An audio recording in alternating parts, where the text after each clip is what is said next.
আচ্ছা আপা, সামনে যে 12 তারিখ যে জাতীয় সংসদ নির্বাচন, সেই নির্বাচনে আপনি একজন সাধারণ ভোটার হিসাবে কি প্রত্যাশা করেন? আমি প্রত্যাশা করি এই নির্বাচন সুস্থ হইব না, গ্রহণযোগ্য নির্বাচন হইব না। সব দল মিলাইয়া নির্বাচন করতো, জনগণে যে দিত হ্যাঁ আইতো। আর এই যে ইউনিট সরকার এই নির্বাচন দেয় না জানি একটা, এত মনে করেন যাইব গা, আজকে হোক কালকে হোক যাইব গা। এই দেশে পরবর্তীতে যেই সরকারি আহুক এর লগে একটা মানে একটা গৃহযুদ্ধ বাজায় দিয়া যাইব আর কি। এই সরকার আমগো দেশটা যাতে আরও ধ্বংসের দিকে যায়, এইটা আমি দেখতেছি, বুঝছেন। সামনের যে নির্বাচন, এই নির্বাচনে কারা বিজয়ী হতে পারে এবং কারা সংসদে যেতে পারে বলে মনে করেন? এই জায়গায় আমি দেখতেছি বিজয় কে ন্যায্য ভোট যদি হয়, ন্যায্য ভোট তো হইব না, ভোট তো আরও আগের থেকে শুরু হয়ে গেছে। জামাত ক্ষমতা ছিনাই লইয়া যাব, ভোট দেওয়ান লাগতো না। তাই ওখানে আমি মনে করি কি সব নির্বাচন যেন হইব এটাই বিশ্বাস করতে পারি না। কে জায়গা এইভাবে কোনো দিন নির্বাচন হয় না, কোনো দেশে দেখছেন এইভাবে নির্বাচন হইতে। এটার কি নির্বাচন কয়, এটার একটা হাস্তামশাল নির্বাচন কয়। এটা ইউনূস সরকারের নির্বাচন গৃহযুদ্ধ বাজানের নির্বাচন, এটা কোনো সুস্থ নির্বাচন না। এইটা হয়েছে কি নির্বাচন আমি কই, এটা স্বাধীনতা ধ্বংস করব, আমার 71 ধ্বংস করার নির্বাচন, স্বাধীনতা ধ্বংস করানোর নির্বাচন, মুক্তিযোদ্ধারে ধ্বংস করার নির্বাচন। হ্যাঁ, আর ইউনূসে সাজানো পাতানো এটা নির্বাচন। ইউনূস এই দেশে গৃহযুদ্ধ বাজানের লেগা এই নির্বাচনটা, এটাই আমি মনে করি। আর ইউনূস পরে যদি এই দেশের থেকে জায়গা, এই পরবর্তীতে আমগো দেশটা একটা গৃহযুদ্ধের দিকে ঠেলা দিয়া আর কি, আমি এইটাই দেখতেছি, গৃহযুদ্ধ বাজায় দিয়া যাইব গা। আমরা দেখতে পাচ্ছি যে আমাদের দেশে বৃহৎ একটা দল আছে, সেটা হলো বিএনপি, জাতীয়তাবাদী দল। তো তাকে পাশ কাটিয়ে জামাত কিভাবে তাদের বিজয় চিনিয়ে নিতে পারে মনে করেন? বিভিন্ন জায়গায় এই যে জামাত সেটিং কইরা ফালাইছে, বুঝছেন।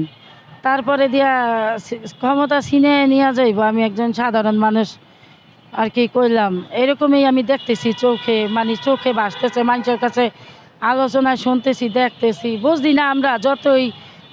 আমরা যতই মূর্খ, একটু জ্ঞান তো আল্লাহ পাক দিছে, তাই আমি এটাই দেখতেছি, এছাড়া কিছু না। যদি সুষ্ঠু নির্বাচন হয়, আপনি যেটা বলতেছেন, যদি সুষ্ঠু নির্বাচন হয় তাহলে কারা সংসদে যাবে?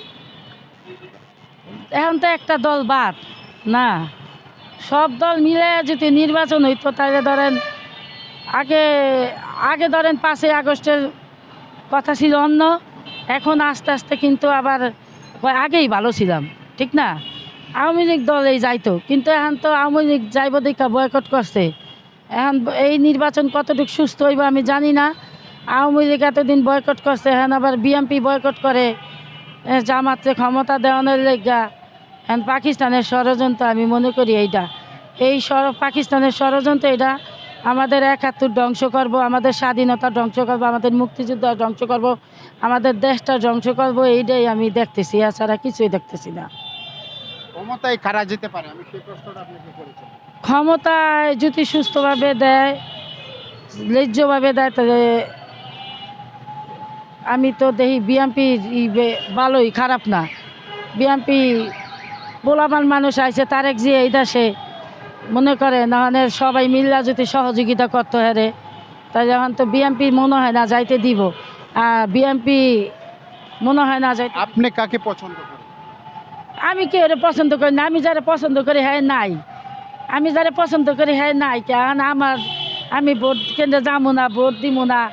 আর আমি মনে করি যারা স্বাধীনতা বিরোধী তাদেরকে সহযোগিতা করাও ঠিক না। মুক্তিযোদ্ধা বিরোধী, স্বাধীনতা বিরোধী, 71 বিরোধী, আমি মনে করি এই দেশটা গৃহযুদ্ধের দিকে ঠেলা দিব, এটা আমি মনে করি। আমি এর ভিতর নাই। যারা স্বাধীনতা বিরোধী তাদের পক্ষে নাই। যারা আমাদের দেশে রাজনীতি করতে হইলে, আমাদের দেশে যদি রাজনীতি করতেই হয়, রাজনীতি করে তাহলে 71 ধারণ করতে হইব, 71 বিশ্বাস করতে হইব, স্বাধীনতাকে বিশ্বাস করতে হইব, মুক্তিযোদ্ধাকে বিশ্বাস করতে হইব, 71কে ভালোবাসতে হইব, স্বাধীনতাকে ভালোবাসতে হইব, মুক্তিযোদ্ধারে ভালোবাসতে হইব, তারাই পারবো এই দেশে রাজনীতি করতে। এছাড়া আমি কাউরে ভালোবাসি না, যারা আমাদের স্বাধীনতা বিপক্ষে আমি তাদের পক্ষে নাই।